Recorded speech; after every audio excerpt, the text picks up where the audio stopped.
नमस्कार दोस्तों, Aditya educational class में आपका स्वागत है। आज हम यहाँ आप लोगों को बीएड डीएलएड से संबंधित पाठ योजना बनाना बताएंगे।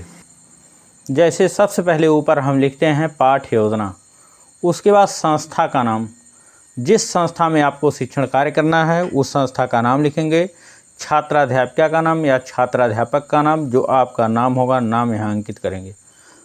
उसके बाद दिनांक, जिस दिन यह पाठ्य योजना आपको शिक्षण कार्य करना है उस दिन का दिनांक लिखेंगे। कक्षा 6, ये प्रकरण जो है कक्षा 6 का है, वर्ग ए, विषय संस्कृत, चक्र पहला, अवधि 36 मिनट।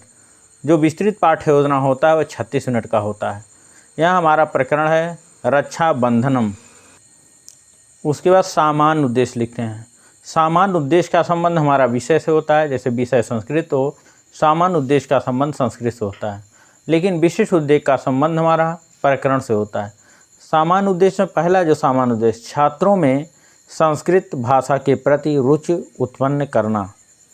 दूसरा, छात्रों में संस्कृत भाषा के प्रति शब्द भंडार में वृद्धि करना।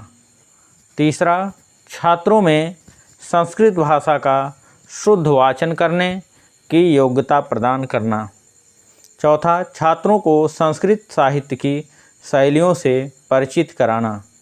पाँचवां, छात्रों में कल्पना शक्ति का विकास करना। छठवां, छात्रों में राष्ट्रीय भावना का विकास करना। ये था हमारा सामान्य उद्देश्य। उसके बाद विशिष्ट उद्देश्य। विशिष्ट उद्देश्य में पहला संज्ञानात्मक उद्देश्य, छात्र रक्षाबंधनम पाठ के बारे में जान सकेंगे। दूसरा, छात्र रक्षाबंधन के महत्व को बता सकेंगे। उसके बाद भावात्मक उद्देश्य, छात्र रक्षाबंधनम त्यौहार के बारे में समझ सकेंगे। उसके बाद क्रियात्मक उद्देश्य, छात्र रक्षाबंधनम पाठ को समझकर अपने भावी जीवन में उतार सकेंगे। उसके बाद सहायक सामग्री, कक्षा उपयोगी सहायक सामग्री, या इस पाठ्य योजना के शिक्षण में हम किसी चार्ट मॉडल का प्रयोग कर रहे हैं तो उसको भी यहाँ लिखेंगे। पूर्व ज्ञान, छात्र रक्षाबंधनम पाठ के बारे में सामान्य जानकारी रखते हैं। उसके बाद प्रस्तावना के प्रश्न, यहाँ 3 कॉलम बनाते हैं। क्रम संख्या, प्रस्तावित प्रश्न, संभावित उत्तर। प्रस्तावित प्रश्न के स्थान पर हम छात्राध्यापिका क्रिया, संभावित उत्तर के स्थान पर छात्र क्रिया भी लिख सकते हैं। जैसे पहला हमारा प्रस्तावना का प्रश्न है, अस्माकं देशस्य किम नामः। तो छात्र उत्तर देते हैं अस्माकं देशस्य भारते नामः। दूसरा प्रश्न प्रस्तावना का, भारतस्य प्रमुखः उत्सवः के सन्ति, मतलब भारत का प्रमुख उत्सव कौन सा है। तो छात्र बताते हैं दीपावली, स्वतंत्रता दिवसः, रक्षाबंधनम। तीसरा प्रश्न, रक्षाबंधनस्य विषये एवं किम जानति, मतलब रक्षाबंधन के विषय में आप लोग क्या जानते हो। तो समस्या प्रधा, मतलब ये समस्यात्मक प्रश्न है। छात्र यहाँ शांत हो जाते हैं या कुछ बताते हैं। फिर यहाँ पर उद्देश्य कथन लिखते हैं कि बच्चों आज हम लोग रक्षाबंधनम पाठ का अध्ययन अध्यापन करेंगे। फिर प्रस्तुतिकरण, अध्ययन अध्यापन की सुविधा की दृष्टि से प्रस्तुत पाठ को 2 सोपानों में बांटकर अध्ययन करेंगे। प्रथम सोपान का जो संकेत है, संकेत मतलब जो ये स्टैंजा हमारा जिसे हमें पढ़ाना है, रक्षाबंधनम पर्व है, यहाँ खाली स्थान दिया है करोति, मतलब शुरुआत यहाँ से यहाँ तक, मतलब बड़ा स्टैंजा है। तो रक्षाबंधनम पर्व है, खाली स्थान करोति। उसके बाद आदर्श वाचन, छात्राध्यापिका प्रस्तुत पाठ का कक्षा में खड़ी होकर उचित आरोह अवरोह के साथ आदर्श वाचन करेंगी। फिर उसके बाद अनुकरण वाचन है, छात्राध्यापिका प्रस्तुत पाठ का कुछ छात्रों से उचित आरोह अवरोह के साथ अनुकरण वाचन कराएंगी। मतलब जो ये स्टैंजा है इसको छात्राध्यापिका पढ़ेंगी, उसके बाद कुछ छात्रों से उसका अनुकरण वाचन कराएंगी। उसके बाद कठिन निवारण के शब्द, एक तरफ शब्द एक तरफ अर्थ। पर्व माने त्यौहार, पूर्णिमाया तिथो माने पूर्णिमा तिथि को, स्वजनानाम अपने छोटे भाई के, अग्रजः माने पहले जन्मे हुए, बाधयन्ति माने बांधते हैं। उसके बाद हिंदी में अनुवाद, मतलब हिंदी में अनुवाद किया जाता है। छात्र अध्यापिका पहले आदर्श वाचन करती हैं, फिर अनुकरण वाचन कराती हैं, उसके बाद प्रस्तुत पाठ के कठिन शब्दों का मीनिंग लिखते हुए उसकी व्याख्या करती हैं। जैसे यहाँ उसका अनुवाद दिया गया, व्याख्या करें। रक्षाबंधन पर्व श्रावण मास की पूर्णिमा तिथि को होता है। इस तिथि में बहनें अपने छोटे भाई और बड़े भाइयों के दाहिने हाथों पर रक्षा सूत्र बांधती हैं। बहनें भाइयों को, छात्र को, देश के नागरिक सैनिकों को राखियां बांधकर एक दूसरे की रक्षा का संकल्प लेते हैं। इस दिन जो कोई भी लड़की किसी भी पुरुष के हाथों में राखी बांधती है तो वह पुरुष उस लड़की के प्रति भाई जैसा व्यवहार करता है। उसके बाद मौन वाचन। छात्राध्यापिका छात्रों को मौन वाचन का निर्देश देंगी और स्वयं घूम घूम कर कक्षा कार्य का निरीक्षण करेंगी।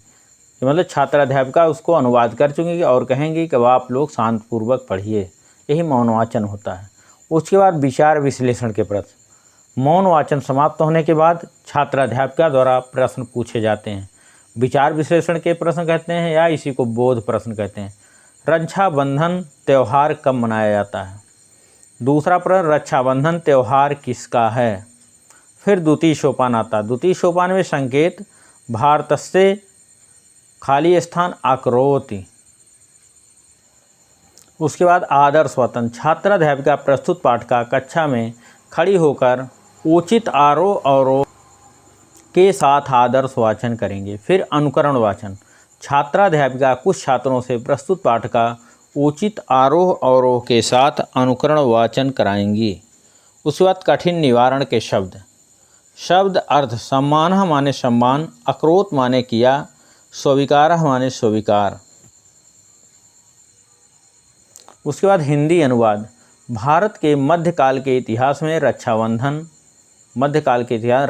है। चित्तौड़ नगर की हिंदू रानी करमोती ने हिमाऊ नाम के मुसलमान शासक को अपना भाई मानकर उसके पास राखी भेजी।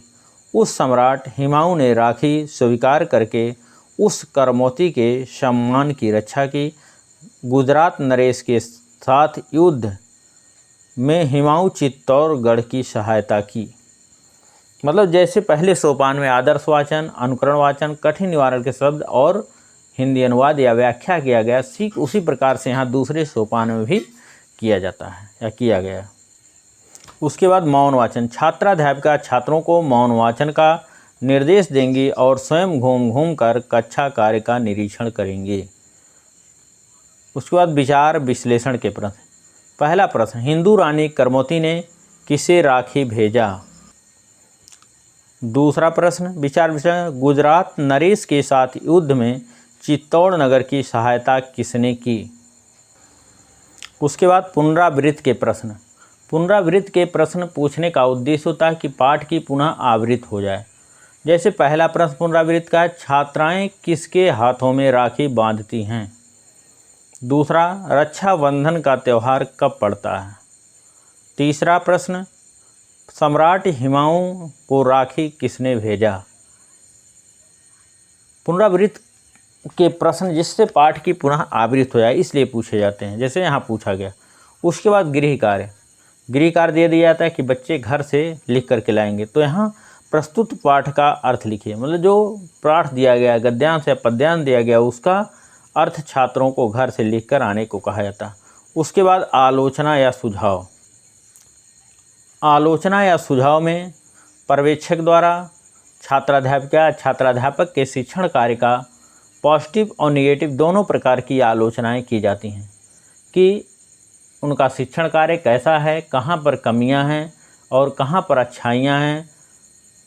यहाँ उसको लिख दिए जाते हैं, 1, 2, 3 मतलब कई पॉइंटों में यहाँ पर लिख दिए जाते हैं, जिससे बाद में इस आलोचना या सुझाव को देख करके भविष्य में अपने शिक्षण कार्य में सुधार कर सकें। उसके बाद पर्यवेक्षक द्वारा यहाँ पर हस्ताक्षर कर दिया जाता है। Thank you class. दोस्तों, यह वीडियो आपको अच्छा लगे तो इसको लाइक कीजिएगा, सब्सक्राइब कीजिएगा, अपने दोस्तों में शेयर अवश्य कीजिएगा। धन्यवाद।